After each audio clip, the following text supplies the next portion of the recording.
4 jours après la disparition du Titan, les espoirs de sauver l'équipage sont maintenant infimes. Dans l'hypothèse où les 5 passagers se trouveraient toujours dans l'engin, il ne resterait plus qu'une heure avant que les réserves en oxygène ne soient vidées. Tout cela est théorique, bien sûr. Guillaume Dominguez avec nous. Bonjour Guillaume. Bonjour. Voilà. Malgré tout, les opérations vont se poursuivre jusqu'à la dernière minute, Guillaume.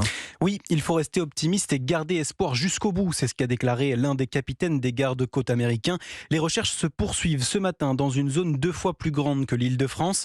Pour les sauveteurs, 3 scénarios restent envisageables. Dans le meilleur des cas, le Titan est remonté à la surface et dérive. Même si tout l'équipage est inconscient, le petit sous-marin est conçu pour remonter seul en cas de problème. Les 2 autres scénarios sont eux plus sombres. Les sauveteurs envisagent la possibilité que le Titan se soit coincé dans l'épave du Titanic ou aux alentours. Dans ce cas, seul un autre submersible peut le dégager, mais il faudra faire vite. Les passagers sont déjà confrontés au manque d'oxygène et au froid.